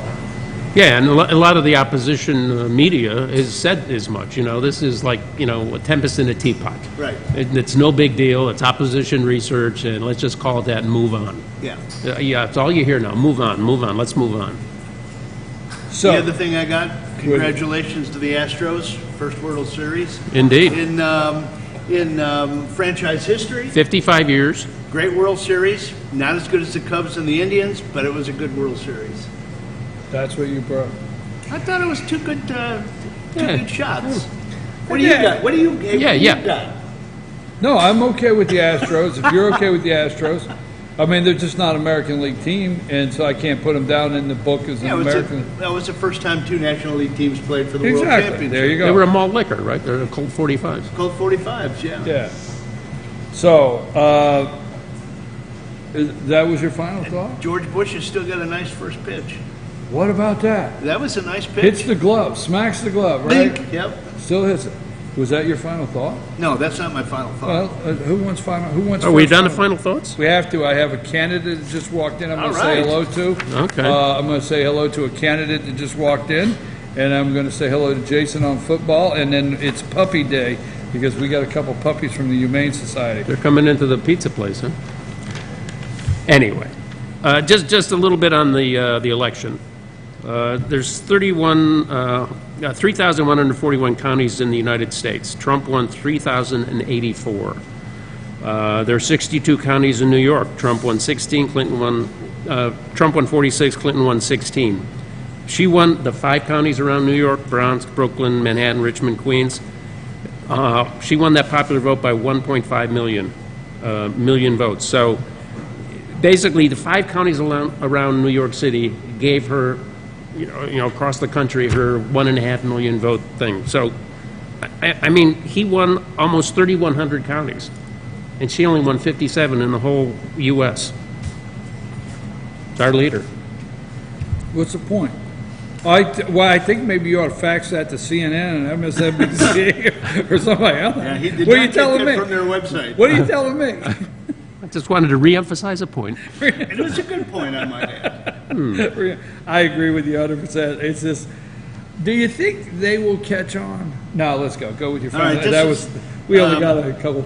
You might see that we're all wearing red. This was not coincidence. This was staged. We're all wearing our red shirts in honor of Red Shirt Friday. RedShirtFridays.org. Mission of RedShirt.org is to show support of our servicemen and servicewomen. They're not a political organization. They want Americans to not be the silent majority, but stand up and let the servicemen and servicewomen know that the sacrifices that they make are not forgotten. Red Shirt Friday. I like it. And that's going to happen every Friday. We're right? hopeful. We're hopeful the move. 52 Fridays a year. Yeah, the move remains constant. You can Google Red Shirt Friday and see all the information that you want. Go to redshirtfriday.org. So you're telling me you want me to wear a red shirt for every Friday? It would be nice. It would be nice? Not the same one, but... I was thinking... Oh, I wondered when that was going to get picked. Not the same one? You know I'm a favorite shirt guy. I am a favorite shirt guy. Are we broadcasting the Friday after Thanksgiving? I don't know. Okay. I haven't thought that far That's too ahead. far out. I mean, I don't even know what I'm doing tomorrow. Okay. God, Bruce. Just asking. Wait for the email. Run right home and wait for the email. I'm looking forward to hearing Rhonda Thomas talk to us. So am I. I am your host, BKP. This has been the All-Star Panel. We have a candidate for City Council that has stopped by here and is in the audience. We're going to give her an opportunity to say hello. And then it's going to be time for Fetch Football Friday with Jason Banks. And then it's going to be time for Pet of the Week from the Humane Society of Blue Ridge. But before we move out of our political segment You know, I don't like to actually tell this to the audience, but I get up at 6 o'clock and I watch MSNBC Morning, to Joe. see what they are doing so I can keep up with what I call the other side. After Donna Brazile, one of their own, not a Republican, not a conservative, by God, she did not vote for Ronald Reagan, has dropped the bombshell. Do you know how many mornings I've got up and had an opportunity to hear at 6 a.m. a bombshell report, sources, no names, sources in the New York Times, sources in the Washington Post, every morning. But we have a name, Donna Brazile. We have a person linked to the DNC. We have it in writing. The book is going to be on the shelf. But at 6 o'clock this morning, did they say sources? Bombshell? No. They opened up with Paul Manafort, Papadopoulos, and had the nerve to look at the camera and say, this has tied Trump to lies. I don't know, folks. But you, the American people, you want better. You deserve better. And the President of the United States is asking for that for you. Promise made, promise kept, President Donald Trump. We're going to take a break. Going to have candidate Ronna Thomas with us for just 2 or 3 minutes to say hello, and then it's time for Fetch Football Friday. Take us a break, Sam.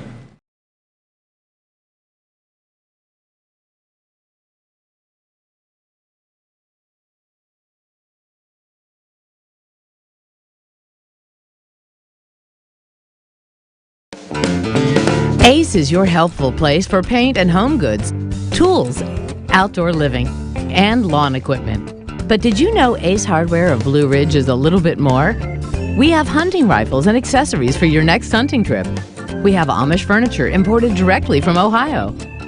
And we have Ace Custom Woodworks for all your custom wood project needs, from cabinets to artwork.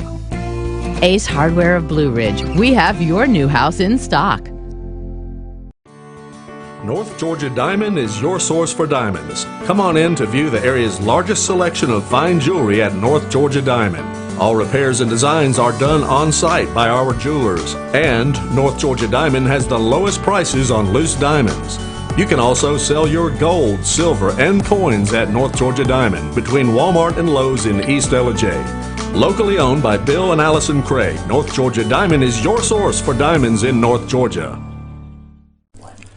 In 1981, Reed Nicholson began selling tires out of an old barn in Mineral Bluff. Little did he know that he had just laid the groundwork for the most trusted names in automotive services in the Blue Ridge area. In 1997, Nicholson Tire Center became what it is today, holding the same values of faith, family, and great customer service. 2 locations to serve you, and the Blue Ridge location is currently expanding to offer fast service and the largest U-Haul provider in Georgia. Nicholson Tire Center, Blue Ridge, and Mineral Bluff.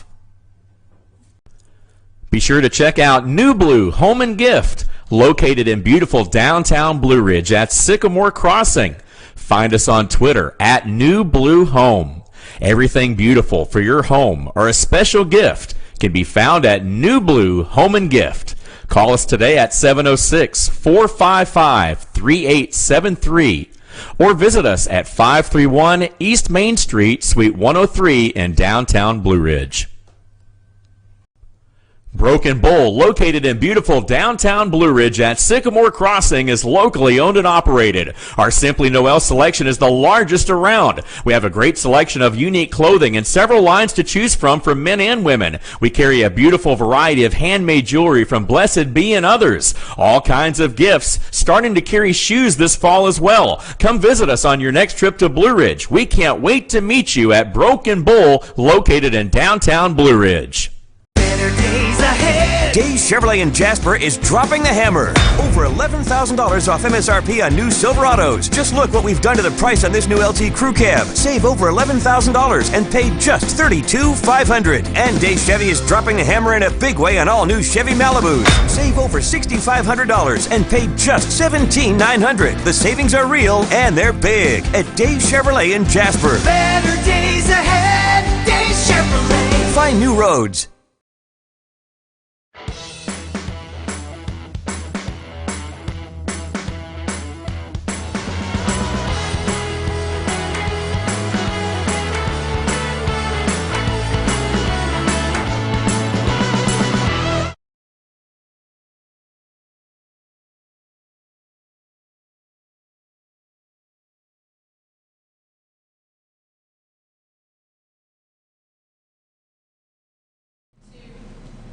Hey folks, we're back. I'm your host, BKP. Good morning from beautiful downtown Blue Ridge. We're at Blue Jeans Pizza. Come up and visit us this weekend. The leaves are changing, the beautiful fall, nice cool air, but just warm enough to walk around town, enjoy downtown. We have an election coming up Tuesday. Today is last day of early voting. It is. So today you can is the last day you can go over to City Hall and early voting for Blue Ridge City Council and Mayor. And then Tuesday is Election Day. Candidate Rhonda Thomas for council, incumbent, has stopped by to say hello. Good morning. How are you? Good morning. I'm doing well. How are you? Did you stop by on your way out campaigning again? Yes, actually, I'm off. I'm working today, knocking on doors, calling people, reminding them to go in an early vote. Because today is the last day of that, and we have had a record turnout so far in early voting. Is record turnout? Yes, we have. We have almost 200. I think there were 240 something as of yesterday, counting absentee and early votes, and that's pretty much a record. How many total last cycle votes? There was only like 500? There were 400, close to 400, and of those, I think it was probably around 100 who were early votes. So we have definitely surpassed the record for last time. So early voting is a record, and today's the last day. Folks, just for the record here, as you well know if you watch the show, so anybody makes any comment, we have always on Friday offered candidates to stop by. So that I just want to know. Rhonda Thomas is the only one to stop by this morning. Some candidates in the past have. I just want to go to the record for FetcherNews.com. We have always offered every candidate to stop and say hello. So I would ask a crazy question like what's in store this weekend, but what is the last day rush, the last couple of days rush of campaigning look like for you? Well, I know what I'm going to do is compile. I will be knocking on doors all weekend, revisiting people I've already visited, and actually there are several I've not been in contact with. When I've gone by their homes, they've not been home, so I'm hoping to connect with them this weekend. And it's just a matter of getting out there and making sure that people are able to ask you questions about your voting history, about your stance on issues going on in the city, and that's what I intend to do all weekend. Now Wednesday, I intend to stay in bed and watch Netflix, regardless of whatever happens. I'm staying in my pajamas all day. So Tuesday's election day. You're announcing now to everybody. Wednesday's pajama Netflix day. It is. I've already told my office staff you will not see me. I'm exhausted. It's every weekend, every evening. I'm out knocking on doors, and I am so tired. So I don't see how the national politicians do it. We had that discussion yesterday. Trump and Hillary both. Constant. I don't see how they do it. So, we're so small scale, and it's still exhausting. So the one thing you can guarantee voters today is next Wednesday you will be enjoying Netflix in your pajamas. I will. Yes, I will. I will guarantee that. Whether I win or lose, I will be in my pajamas next Wednesday. Now, Tuesday is Election Day. Polls open at what time? 7 a.m. and they close at 7 p.m. on Tuesday. 7 p.m. Now, is just for the people out there, they actually count those early votes at that time? Yes. What happens is the night of election, of course, the polls will close at 7 p.m. and we have two machines, which they're easy to count because they just simply pull the lever and it kind of tells, the results. The painstaking part is going to be going through all of the early votes because you have to open the envelopes, you have to verify signatures, mark them off the list, and then put them in a pile, and then you open another envelope which has the ballots in, and that way no one knows who. Basically, you have two sealed envelopes.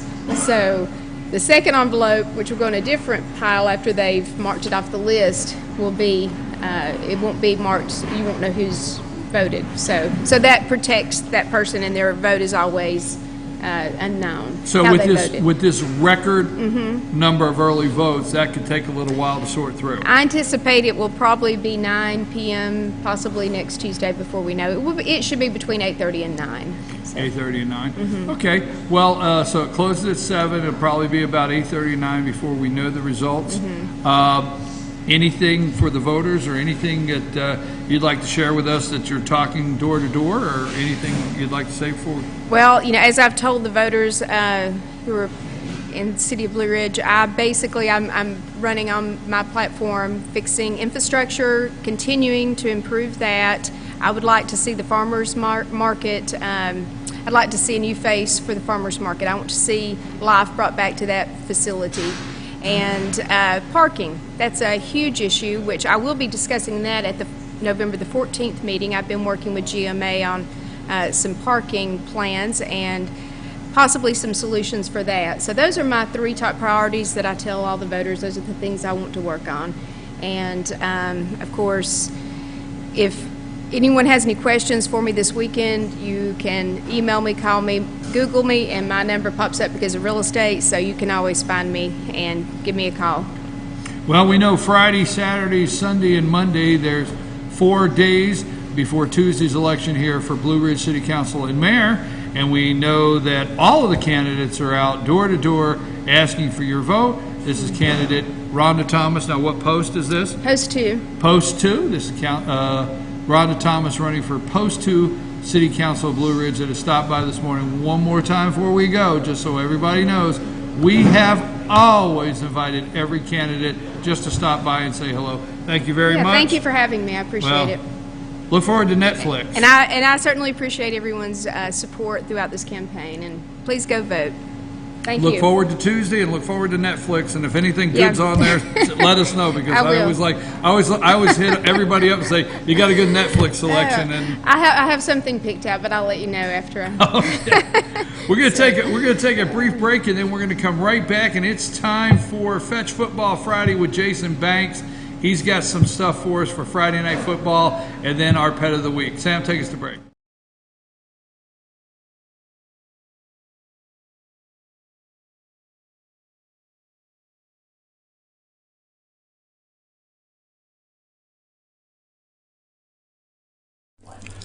In 1981, Reed Nicholson began selling tires out of an old barn in Mineral Bluff. Little did he know that he had just laid the groundwork for the most trusted names in automotive services in the Blue Ridge area. In 1997, Nicholson Tire Center became what it is today, holding the same values of faith, family, and great customer service. 2 locations to serve you, and the Blue Ridge location is currently expanding to offer fast service and the largest U-Haul provider in Georgia. Nicholson Tire Center, Blue Ridge, and Mineral Bluff.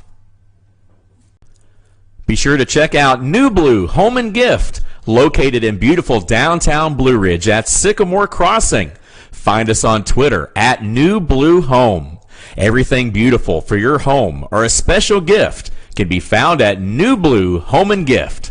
Call us today at 706-455-3873 or visit us at 531 East Main Street, Suite 103 in downtown Blue Ridge.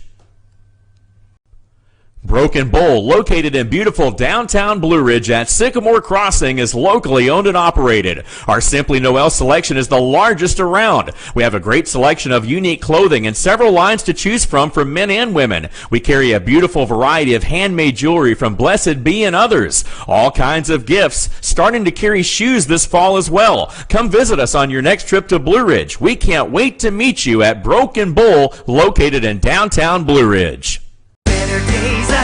Days Chevrolet in Jasper is dropping the hammer. Over $11,000 off MSRP on new Silverados. Just look what we've done to the price on this new LT Crew Cab. Save over $11,000 and pay just $32,500. And Days Chevy is dropping the hammer in a big way on all new Chevy Malibus. Save over $6,500 and pay just $17,900. The savings are real and they're big at Days Chevrolet in Jasper. Better days ahead, Days Chevrolet. Find new roads.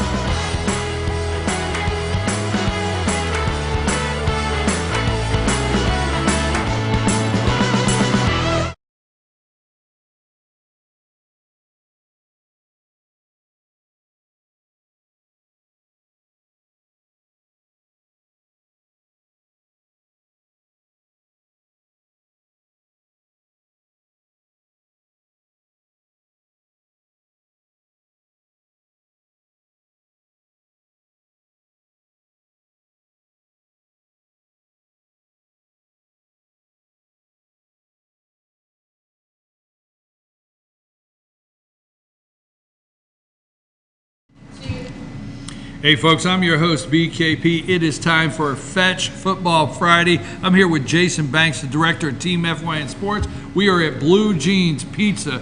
This would be a great place for a sports show, wouldn't it? Yeah, really.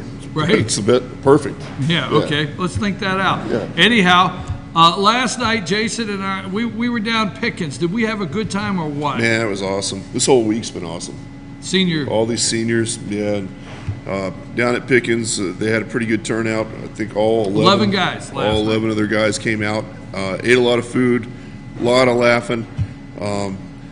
Being behind the camera and working on that soundboard was kind of tough because it got loud at times and we had to adjust the mics, but it was a good time. It was fun. Well, you know, it was just wrong last night. We went to Union. Jason and I have done 3 shows. We got one more to do for senior night with Gilmer. But we Monday night we did the Union Panther Panthers playback, and we had half dozen guys there or something, and then we found out Cole Wright has committed to West Point. That was an exciting. Yep. I thought that was great. Cole Wright is going to West Point.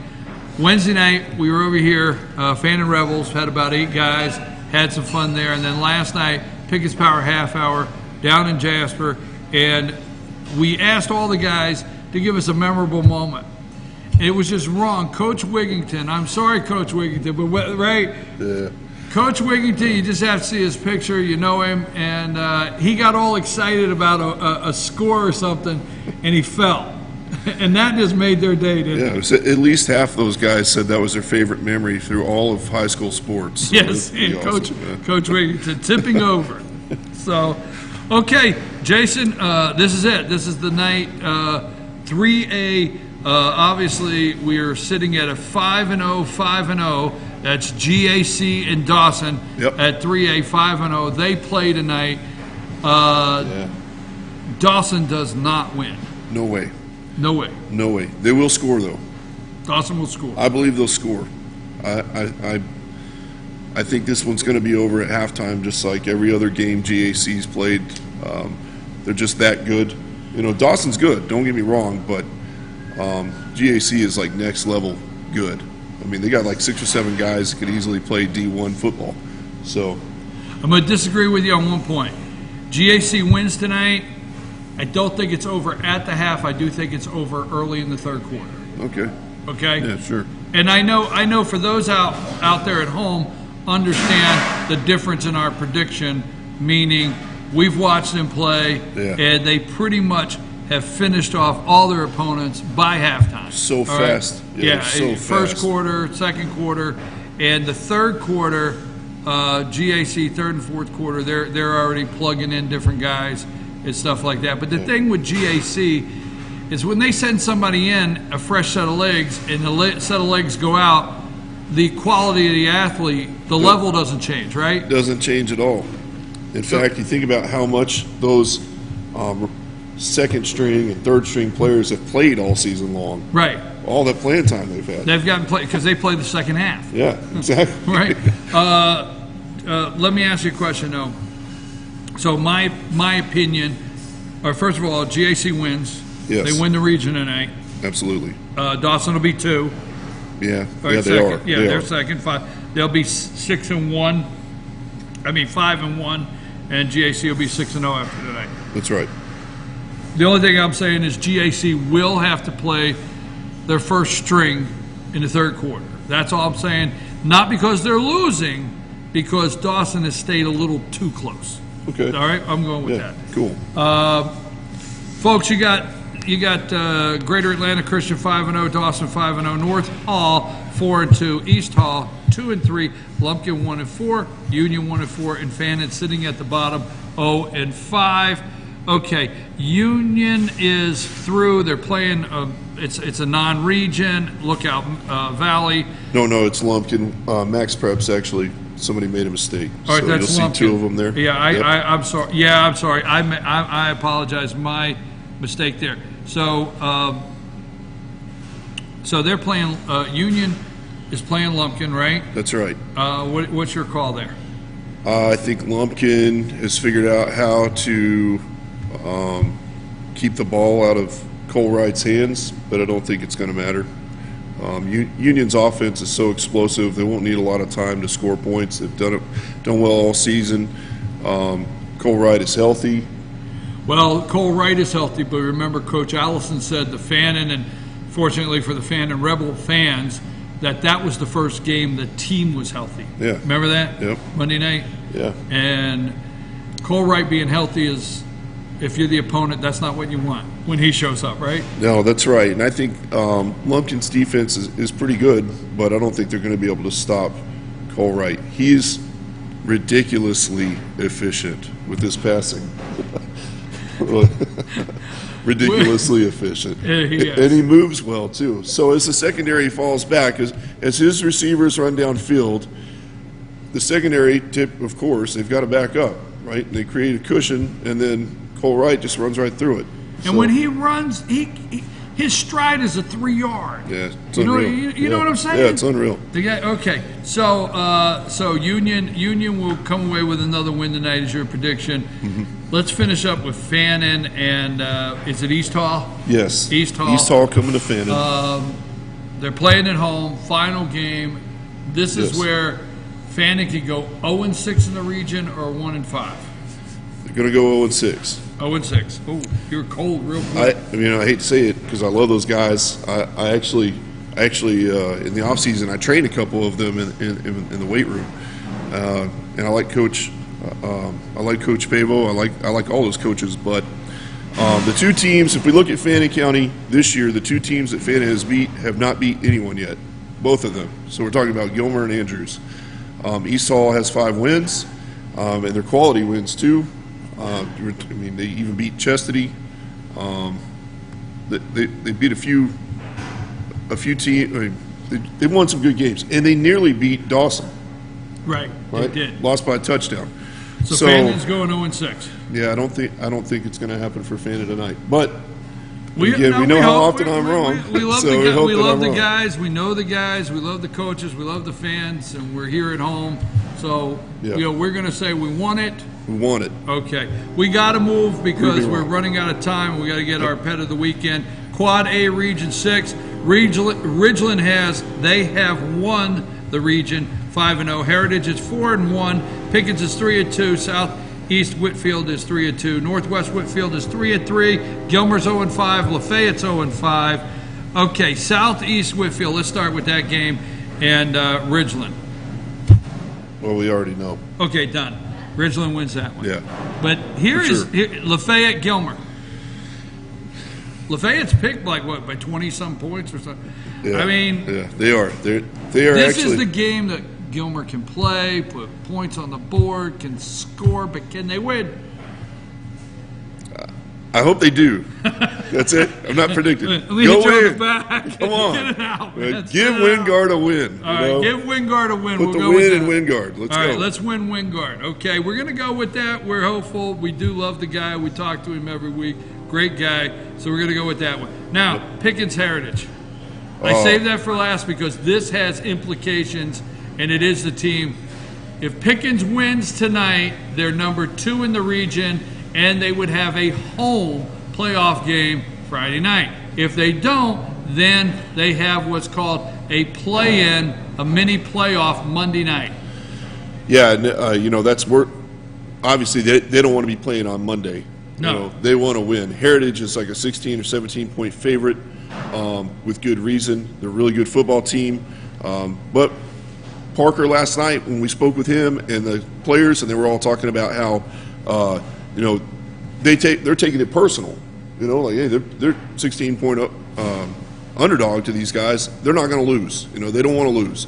So I hope that Pickens wins. I think Heritage probably a little bit better team, but Pickens certainly has the athletes. We know they got the speed, so I'm going with Pickens on this one. Well, Pickens wants to beat the computer model. Yes. Right? Because last night we talked about once they shoved all the data in, the computer said Heritage has got a 16-point advantage, right? Exactly. So they're looking at beating the computer model.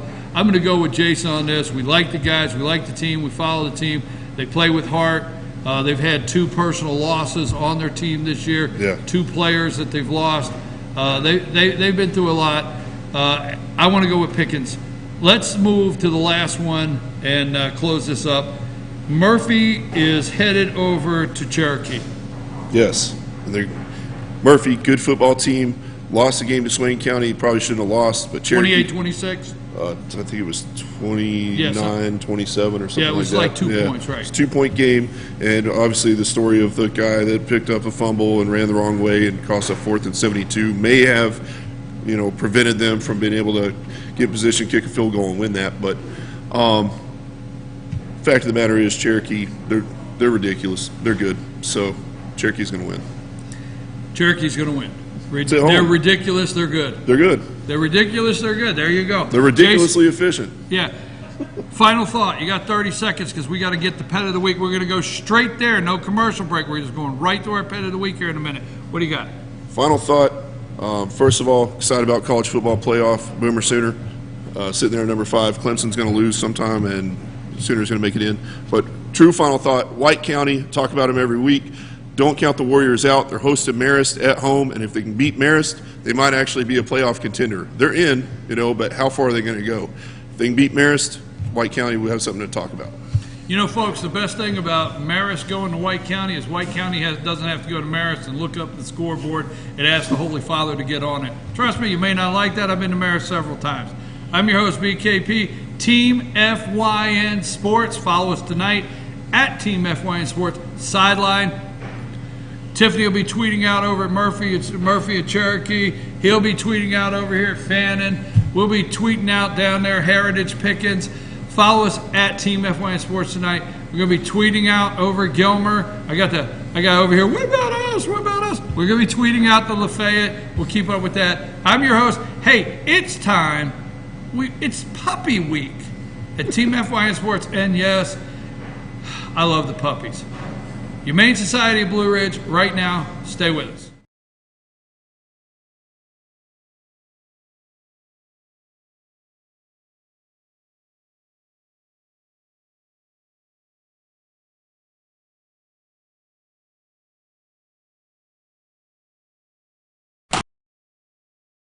There you go. There you go. Okay. Hey folks, I'm your host, BKP. Yes, this is Pet of the Week, Humane Society of Blue Ridge. Humane Society of Blue Ridge. Rena, what have you done to me? I've got 2 puppies running around. Here we go. Here we go. This is Thelma. Come here, Thelma. And this is Louise. Come here, Thelma. And they're right about 11 weeks old. Where are you going? She's going to get that treat. This is Thelma. Here. And they are so much fun. They just went into General Pop recently, just within the last week. And they love to play together. And we'd like to try to find them a home together if possible. We think that they're a maybe dachshund. She looks like she's got beagle in her. Louise, come here. Louise, you're running off. Come back. Here you go. Good girl. Come here. She's running all over the place. This is Thelma. She is. That is Louise. Come on. Come on. There we go. And, whoops. Oh, she got the big one. Come here. Come on. There we go. And there we go. What are you doing to me? This is the pet of the week. I am on the floor with these puppies. Come on, Louise. Come on, Thelma. Come here. Come here, Thelma. Thelma. Come here, Thelma. Thelma and Louise. Thelma and Louise. Here we go. Now, how old are they? Just about 11 weeks. And we got them right around 5 weeks, I believe. So they're going to be small dogs. They're only, Thelma last weight was 5.5. That was, I don't know, the end of last week. And Louise was right at 4.5. So she's always about a pound. Come here. She's about a pound behind Thelma. Thelma is the bigger one. But Louise, get over here. Come here, baby. Come on. Well, if they run out of the camera shot, that's okay because they're just great little puppies and they're in general population now. They are. So that means they're ready. They are ready. They are ready. They do have 2 more shots that have to be given. They haven't had their full shots. Obviously, they haven't had rabies. They're not spayed or neutered. Well, spayed. They're both female.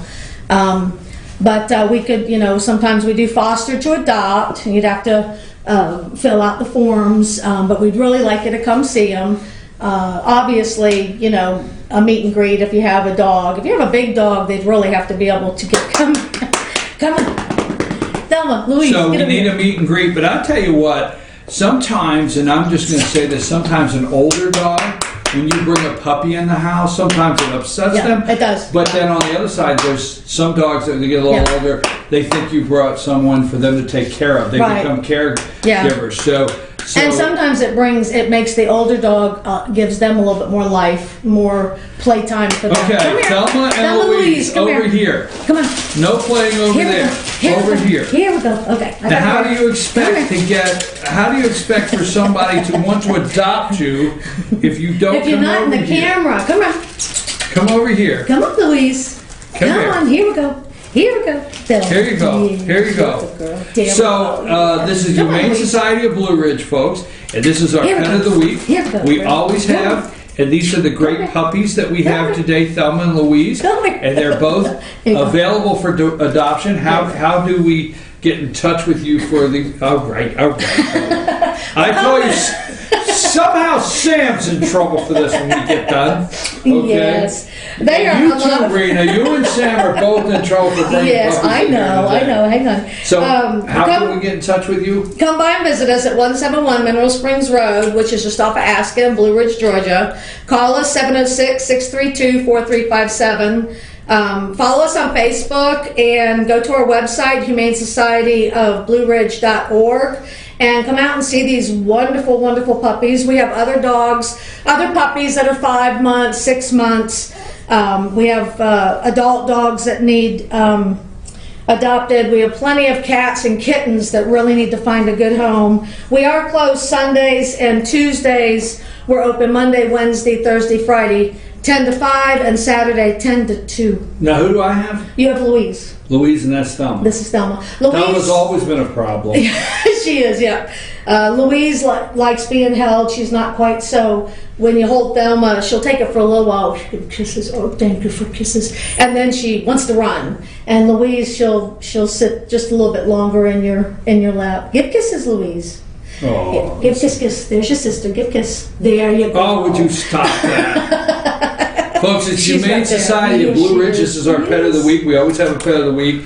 And we have Thelma and Louise, these beautiful puppies. They also have cats and plenty of other dogs. You can skip. Don't look at me. Don't you dare. Stop it. Beautiful brown eyes. You can find them. The website one more time. Humane Society of BlueRidge.org. HumaneSocietyofBlueRidge.org. Also find their Facebook page and make an appointment today to come out and meet these. No, there you go. Rena's about to get in trouble. Bringing puppies in here.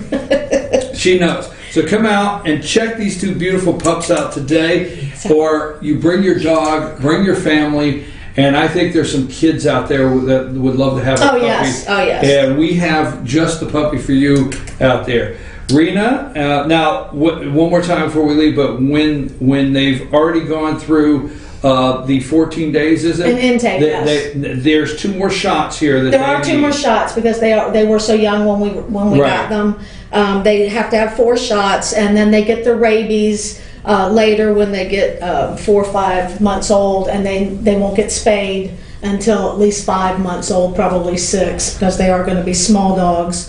But if you're looking for a small dog and you're local, foster to adopt, so that we can continue their shots and get them spayed when it's needed. And if you have a little dog you want to do, thank you, Thelma. Folks, Thelma and Louise are looking for a home today, and also check out the Humane Society of BlueRidge.org and their Facebook page. I'm your host, BKP. This has been our Pet of the Week segment. Oh gosh. This office has gone to the dogs. We're out of here.